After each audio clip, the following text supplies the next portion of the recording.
হইল ওই এই চন্দ্রপাড়া জাকের নানার ওনার এখানে কিছু নাই, ওনার ভাই নাই, বেড়াদার নাই, কিছু নাই। আল্লাহ রহমতে পীরের দয়ায় উনি 60 লক্ষ টাকা পাইছে। আমরা জাকেরা যারা আছি ওনারা 10 লক্ষ টাকা দেবো। আমরা জাকেররা ফান্ড তৈরি করে আমরা টাকা দিয়ে মাপ মাফিল 60,000 টাকা কইছে, 60,000 টাকাই আমাকে আমরা ওইটাকে ধরে নেব। কারণ একজন 40 যেটা বলছে আমরা সর্বোচ্চ যে ওনার মেধা থেকে উনি বলছে ওইটারই আমরা মনে করবো 60 লক্ষ টাকা দিচ্ছি। আমরা এটার উপরে যা খরচ দেবো আমরা যাকে যাচ্ছি আমরা দেব। এটার উপর কোনো কথা হইব না, এটা নিয়ে কোনো আলোচনা হবে না। কি এটা নিয়ে কোনো আলোচনা হবে না। আর আরেকটা কথা হইলো, তুমি জুলাসারি বলে দিও যে ওনার উপর যেই ওরা যেন এই যে টাকা পয়সা দিতে কোনো আক্রোশমূলক কোনো কর্মকাণ্ড ফের যেন এটা না ঘটে সেটা একটা পুরো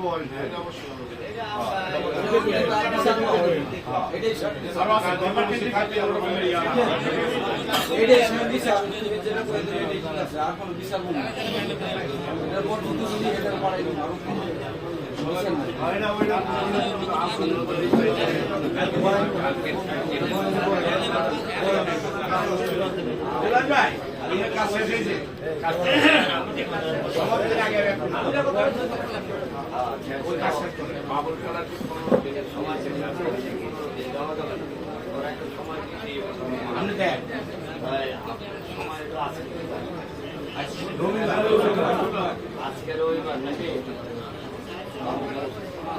রবিবার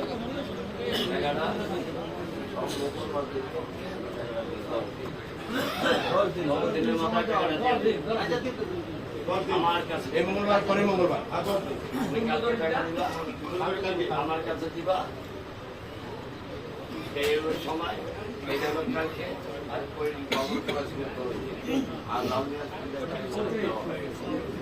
আর এটাই আরেকটা কথা বলতে চাই, দুঃখের সহিত দুঃখ বড় মন নিয়ে এবং বিভিন্ন চাকরিরা সেখান মাসে তারা আছেন, তাদের চন্দ্রপাড়ায় হুজুরের একটা কথা না বললেই নয়। এগুলো সময় পেলে আমার কথা বলতে আমি ইন্টারনেট ট্রাক চালাইতাম, আপনারা অনেকেই জানেন। এক সময় এনায়তপুরের মরিদ হইল চন্দ্রপাড়ার হুজুরেরা পৌঁছে গেল। এটা তো সত্য নাকি? ওইখানে একটা জায়গা আছে গাডাবাড়ি করে না, আমরা চাউলের টিপ নিয়ে যাইতাম। যাইয়া উনি আকর্ষণ হুজুরের ব্যবস্থায় নদী বাংলা যেই জায়গাটা গরুর গাড়ি থেকে ওই জায়গাতে আমরা গাড়ি নিয়ে যাইতাম, ট্রাক হয়ে হ্যাঁ বুঝে গেছে না। পরে উনি যে বাংলা আসে বাংলা থামে, পরে চন্দ্রপাড়া হুজুর আল্লাহ একটা দোতলা লঞ্চ কিছু পাগল ছিল সেদিন বলে আমার চোখে দেখা এই কথা আমি বলি ভাই। এই করিম পাগলাও সেই লঞ্চে ছিল।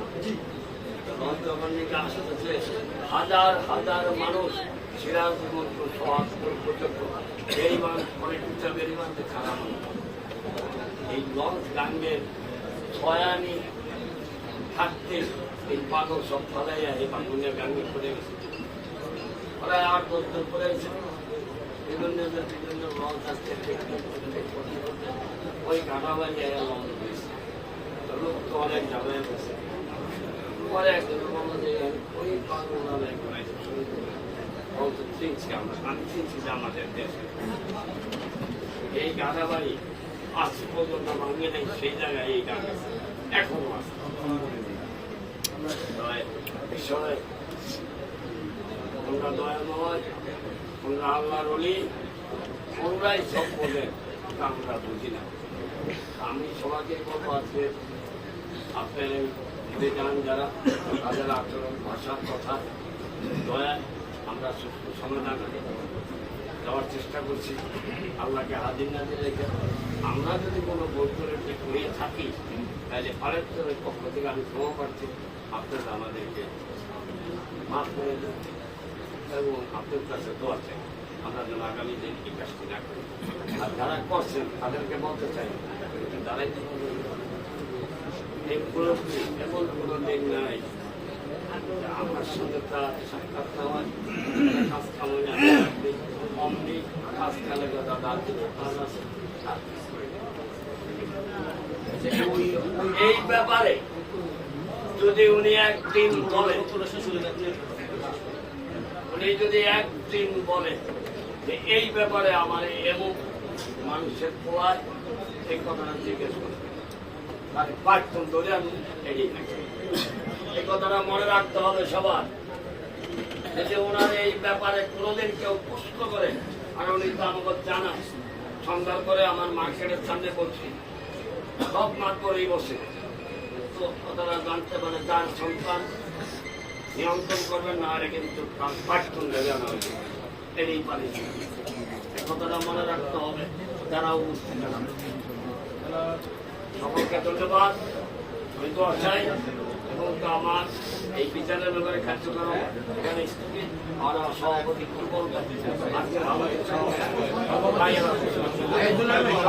সমাপ্ত করবেন।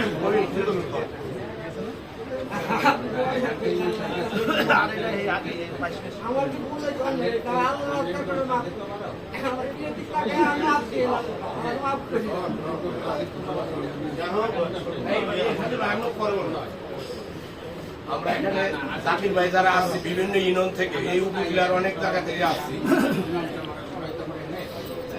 আমরা যাওয়ার পথে এবং চার দোকানে এইটারে প্রতিপক্ষ মনে করে কোনো কথা যেন না বলি। আমরা বাড়ি পর্যন্ত যাবো দয়ালে কাছে রেখা, তার সামনে রেখা যাবো, এই উদ্দেশ্য যেন আমার সকলের থাকে। কারণ দু একটা কথায় প্রতিপক্ষ হওয়া দর্শন, কারণ আমরা এই বাহাদুরি দেখাইতে আসি নাই। আমাদের বীরের হুকুম মাফ করে দেওয়া, প্রথমে তুরিন ফরাজি সেটা করে ফেলেছে, অনেকটাই বুঝে আলাইছে। ওনাকে শুনলে ইজ্জত, ওনা বোঝাই তা, ওনারা তো কারো না কারো আত্মীয় স্বজন। আমাকে যাইতো না, আমার নয়, আমার এক আত্মীয় তো উনি। আর এইবার যেহেতু আমাকে দয়া সকল নিতে বলছে, এই হিসাব তোমরা কালকে যাবে, তোমরা পরশু দিন যাবে, ওনাকে দূরে ঠেলে আলাম কেন? আলোচর মানুষের কাছে আমরা সুন্দর বিচার পাইছি, এটাই আমরা যেন এমন বিচারই পাই। আর ওরা যেন আর অন্যায় না করে, সেটাও জুলাস ভাই অনেক কড়া কথা বলছে, এর সে কথা হয় না। এটা হলো কোনো সমালোচনা আমাদের জাকির ভাইগুর পক্ষ থেকে যেন না হয়, এটা আমার অনুরোধ আপনার কাছে এই হাউসের পক্ষ থেকে। আসসালামু আলাইকুম। এই ঘটনার ঘটার পরিপ্রেক্ষিতে তাৎক্ষণিকভাবে আমরা শোনার পরে এটা আমরা এই পক্ষ যারা এদের সাথে সংশ্লিষ্ট তাদের ডাকাইয়া আমরা এক জায়গায় কইরা বিচারের ব্যবস্থায় নিয়েছি। আজকে সিদ্ধান্তটা হয়ে গেল। অর্থাৎ হলো কোনটা, এইটার জন্য আমরা নিশ্চিত হয়তো এ চন্দ্র করা, এ আটরসি, এ কিন্তু কইলে হিসাব করি, সর্বশেষ মানুষ হিসাব করছি যে আমরা যারা মানুষ বসবাস করি, আমরা যাতে একটা সমস্যা হইলে তাৎক্ষণিক সমস্যার সাথে আমরা সম্পৃক্ত হইতে পারি, এই সুবাদে আমরা দায়িত্ব নিয়ে আমরা জড়াইয়া এক জায়গায় করে এটা প্রচার পরিবেশ করে দিছি। আজকে অত্যাধিক এই জাতির উপজেলার মধ্যে যারা বিচক্ষণ, যারা গুণীজন নেতৃত্ব করে, যারা এখানে উপস্থিত আছে লোকজন, আজকে তাদের মধ্যে একটা সমাধান হয়ে গেল। সকলের মান ক্ষোভ যা আছে সম্পূর্ণ বুঝছে, আল্লাহ দিকে দিকে চাইয়া, ঠিক আছে, সবাই ভুলে যাবেন। আজকে যে সঠিক সমাধান হয়েছে, এটার জন্য সকলের এই হাউসের পক্ষ থেকে আমি ব্যক্তিগতভাবে সকলে ধন্যবাদ জানাই, যারা নেতৃত্বের অবস্থানে আছে সকলকে ধন্যবাদ জানাই। আর যে টাকাটা রায় হয়েছে জুলাসকারীর মাধ্যমে, এই টাকাটা টোটাল 60,000 টাকা। এই 60,000 টাকার মধ্যে অলরেডি আমাদের কাছে 26,000 টাকা পৌঁছে গেছে। আর বাদ বাকি টাকাটা জুলাসকারীর থেকে এই পক্ষ থেকে যে হোক প্রতিনিধিত্ব করে তার থেকে বুঝে দিবেন। অর্থাৎ কালকে বুঝে নিলে এখন নিতে পারেন এই 26,000, কালকে একটা টাকা পাবেন আর 10 দিনের মধ্যে একটা টাকা পাবেন। টোটাল টাকাটা এই জুলাসকারীর থেকে আপনারা বুঝে নেবেন। টাকাটা এই জুলাসকারীর কাছে রইল। আমি একটা কথা বলতে চাই, আমার একটা কথা আছে, একটু দয়া করে শুনুন। শুরু যখন সাথে আছেন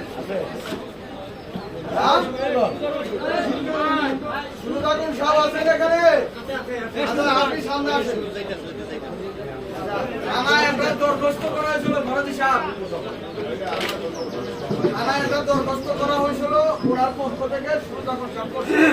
যেহেতু বিচার পাইয়া গেছেন, দয়া করে ওই দরখাস্তটা নিয়ে এলেন, আপনার দায়িত্ব বলবেন যে আমরা এটা বিচার ইয়া হয়ে গেছে, সমাধান হয়ে গেছে, আমরা উভয় পক্ষের মানছি। এটা নিয়ে তারা কোনো প্রকার হয়রানি না হয়।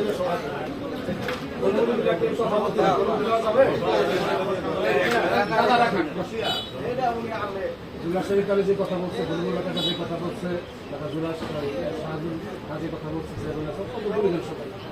টাকাটা কিন্তু 2-3 ডেট হয়ে গেল, ঠিক আছে, ঠিক না? 1 তারিখে টাকাটা দিতে হবে। আমি সকলের পক্ষ থেকে বলতেছি টাকাটা পেড হলে আমরা মামলা ঢুকে যাবো।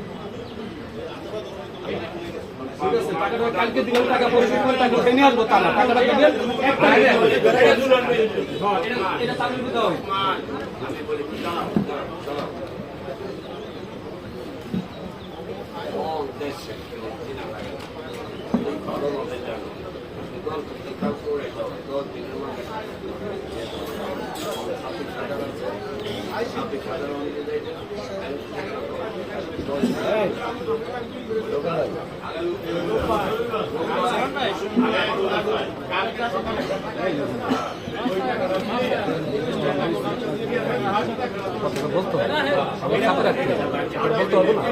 ঠিক আছে।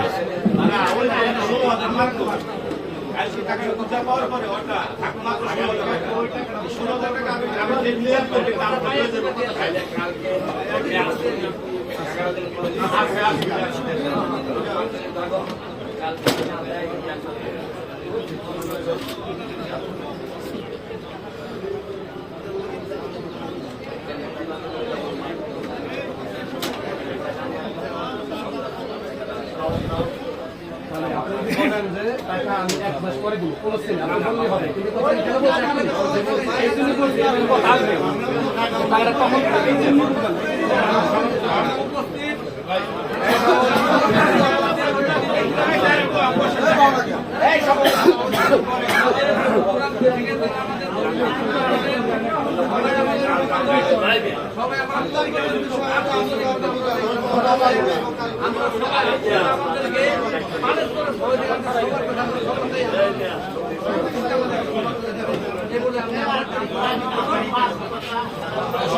আমরা